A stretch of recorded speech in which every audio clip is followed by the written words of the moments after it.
Hello and welcome back to part two of Vetting People with Dawn Goodfellow.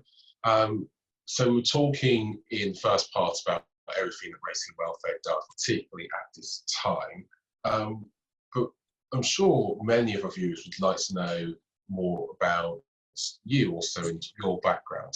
So first things first, how did you end up joining racing welfare? So my background was actually in education originally, and I worked for a small charity called the Countryside Foundation for Education, and we focused very much on rural Britain and educating people, particularly through schools, through teachers, about rural Britain and the fact that it's a living, working environment. And it was during that time that I came into contact with the racing world quite a lot. I'd always been a racing fan, but actually, as a very important rural industry, it was one of the focuses of our charity. I went from there to work for the Duke of Devonshire at Chatsworth and set up an educational charity for him. And it was whilst I was at Chatsworth that a job came up at the Northern Racing College as director of the college. And it was something that I felt combined all my passions: people, education and developing people, and horses and racing. So I went to the Northern Racing College. I was there for 8 years altogether. And during that time, I worked a lot with racing welfare. We had young people coming through, obviously people in the college, but also once they went out into the workplace as well. And we had support for them from the welfare officers. So it was something I was very interested in and a passion of mine, the people of the industry. Not that I don't like horses, I love horses, but people of the industry and what makes this tick, what makes it happen on a daily basis. And so when the job came up as Chief Executive of Racing Welfare, it was something I felt would interest me greatly and that I had skills I could bring to it. Because I felt at that time it was possibly the best kept secret in the racing industry. And so being able to work with some absolutely fantastic people who are equally passionate about the industry and build that relationship and be able to help more and more people has been a real honour and a privilege for me. Wonderfully said. What's your favourite memory in the sport of racing? Because, you know, that's a fascinating journey and all, but I'm guessing that, you've just said you weren't born into the game like other people were. What's your favourite racing memory? My earliest racing memory was friends of my grandparents had a thoroughbred stud down in Sussex, and I can remember going, I think I was 7 years old, to Goodwood. They had a horse called King Cloud that ran at Goodwood at the festival. And I can remember in those days when health and safety wasn't such a big issue, I was even allowed into the parade ring.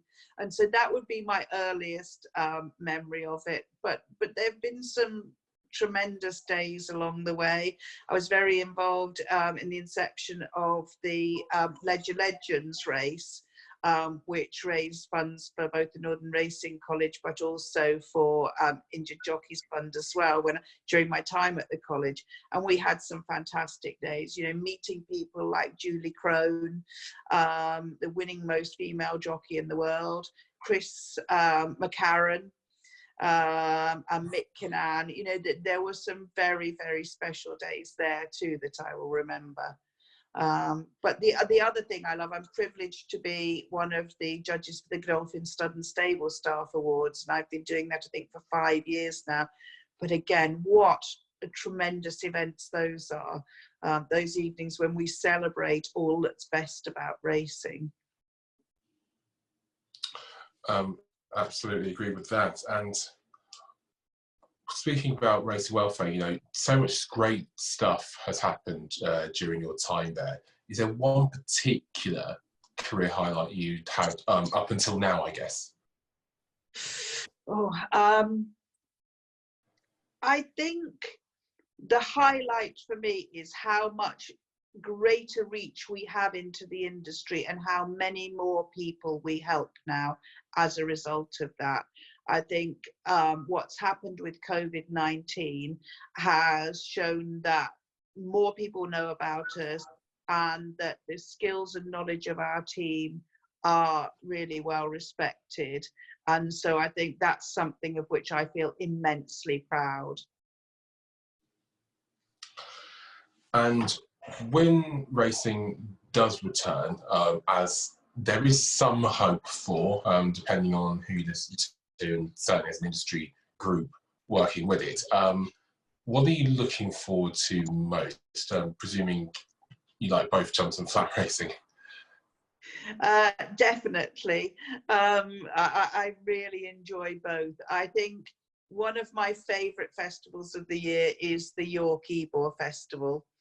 And whether it'll happen this year or not, I suspect it'll still be behind closed doors, and we may well be in that situation for a long time yet. But I love Cheltenham and Aintree in very different ways.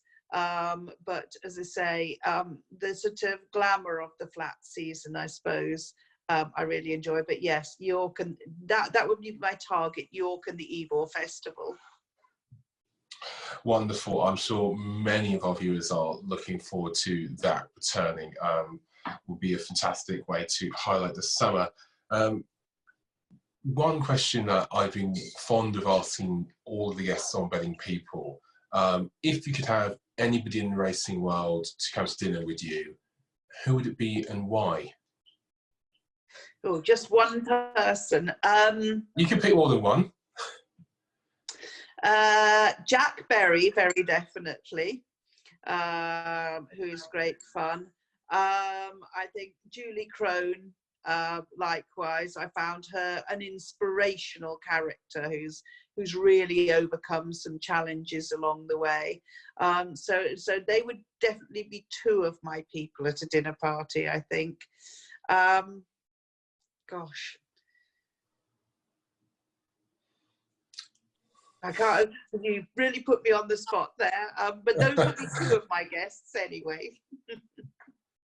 Wonderful, and I think that's a good note actually on which to end this episode of Betting People. Dawn Goodfellow, thank you so much for not only your time but the hard work of you and your staff at Racing Welfare. Thank you very much, William.